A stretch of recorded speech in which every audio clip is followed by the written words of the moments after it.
Hi, this is Karina. I'm Assistant Director of the Career Development Center at Minnesota State Mankato, and I'm sitting here today with JC Fry, who is the Director of our Kearney International Center. Thank you for being here. Yeah, thank you for the opportunity. Appreciate it. And so what we're doing today is we are recording hopefully a brief video for our recruiters to explain the hiring process for international students, for internships and full-time positions, to hopefully myth bust maybe some things that recruiters or employers have heard that just fundamentally aren't true. Sure, exactly. Okay, cool. So JC, what would you say is one of kind of the biggest myths out there about hiring an international student? I think a lot of potential employers have the fear and idea that they have to sponsor a student from the get-go, and that is absolutely not true. A student does not require sponsorship until much later down the road, far after using their student visa benefits of employment, which we're here to talk about today. Okay, awesome, thank you. So no sponsorship required.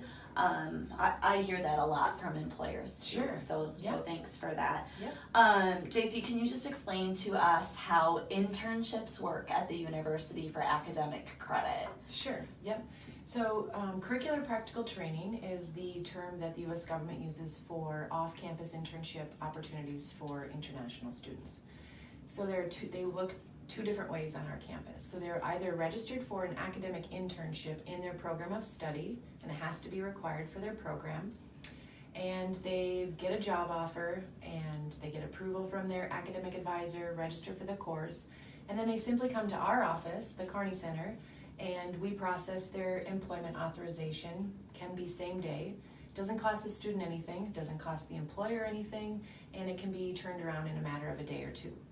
And we provide employment authorization for a semester-based period of time. Okay. So that's one. And the other one is called a co-op.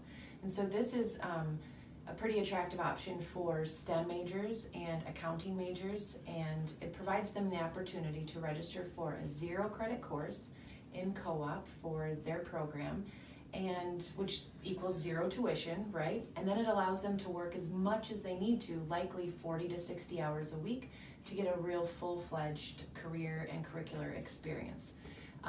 They're able to do that for 2 semesters, and it would be a spring and summer, or a summer and fall. Okay. Likely that would be attractive for accounting and finance when you think about busy seasons. Yep. Spring and summer can work over 40 hours a week if they need to. Correct. As it relates to their major, their program of study. Mm-hmm. Awesome. So let's just talk a little bit about why this topic is important. Who are our international students? How many do we have? What are they studying? Sure. So we have over 1,300 international students ranging from 96 different countries.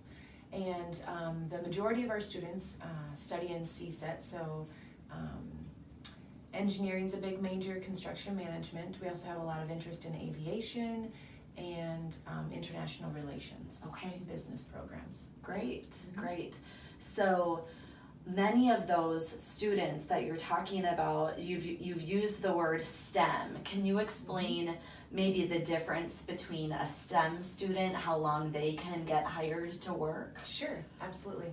So when international students are approaching graduation, they work with our office to seek work authorization for post-graduation. And in general, F1 students, so our international students, can apply for up to 12-month work authorization in their field of study for after graduation off campus anywhere in the U.S. If they're a STEM approved major, which all of our engineering majors are, our aviation major is, and a handful of others, they can then apply for an additional 24 more months of employment authorization after that initial 12 months. So conceivably, they could provide and guarantee you that they're able to work up to 3 years without any extra work from an employer, really.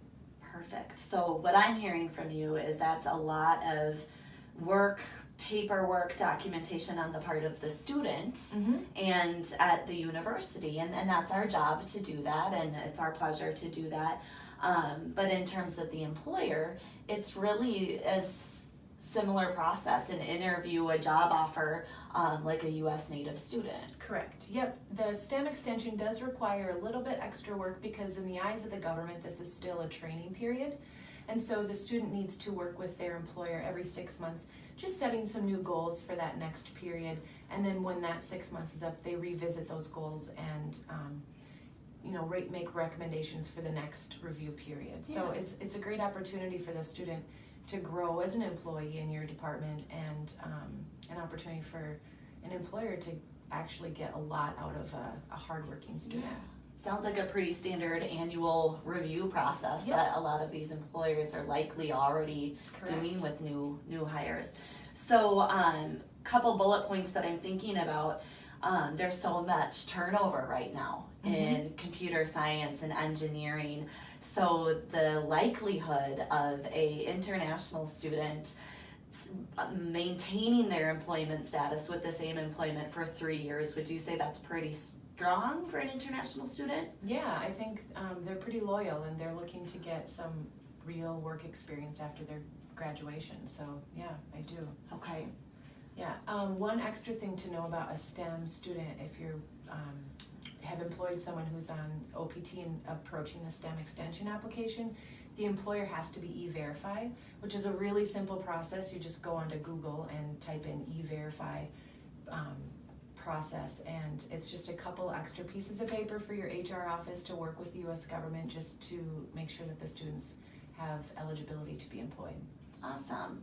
Well, thank you so much for listening, and if you have further questions about hiring international students, how can they get a hold of you, JC? Yeah, absolutely. Feel free to give me a call. You can call our office at 389-1281, or you can email international@mnsu.edu, or you can just call me directly at 389-5204. Great. And you plan on being at the expo and maybe touching base with some folks too? Yep, absolutely. Okay. Awesome. Thank you for your time today. Thank you.